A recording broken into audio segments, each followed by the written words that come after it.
Apa sih dok tuh polip cervix? Yuk kita bahas bersama saya Dr. Olive, spesialis OB/GYN.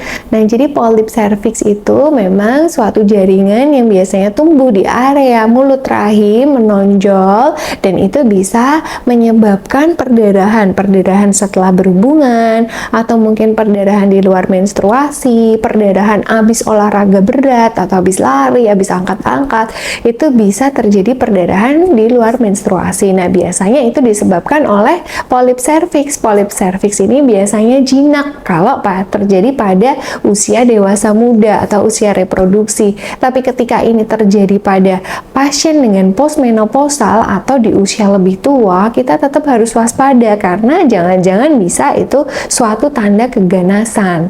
Nah, jadi caranya kita tahu gimana dok? Tetap harus ke dokter, dilakukan inspekulo, dilihat di area mulut rahimnya, dan juga boleh dilakukan USG transvaginal untuk sebagai tambahan.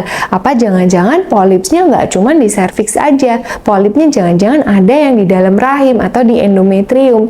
Karena beberapa kondisi adanya polip di dalam rahim, endometrium, bisa menyebabkan menstruasi jadi panjang, ada perdarahan di luar menstruasi, dan juga kadang-kadang bisa juga susah hamil bagi pasangan yang pengen punya anak. Nah, jadi ini suatu tindakan yang paling nggak kita harus ketahui langsung karena sebenarnya ini gampang banget diatasi. Jadi segera langsung ke dokter, konsultasiin. Kalau emang ternyata ada polip, bisa dilakukan polipektomi, diambil polipnya aja. Bisa juga dilakukan histeroskopi, dimasukkan alat seperti kamera ke dalam rahim untuk dilihat di area di dalam endometriumnya, di dalam area kavum uteri, di dalam area rahimnya, dilihat apakah ada kemungkinan polip-polip yang lain. Nah, kalau emang ternyata ada, kita harus ambil polip itu sehingga area dinding rahim itu bersih, sehingga perdarahan itu tidak terjadi, sehingga implantasi itu bisa terjadi dengan baik, sehingga embrio bisa menempel dengan sempurna di dalam rahim.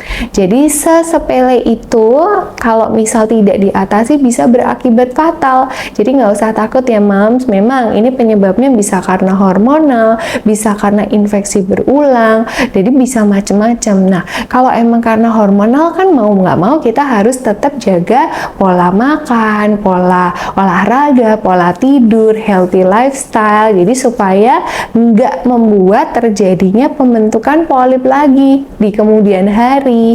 Selalu semangat buat moms yang sedang berjuang mengatasi polip, nggak usah takut, yang penting healthy lifestyle ya. Sehat reproduksi bersama saya Dr. Olive. Jangan lupa subscribe and share.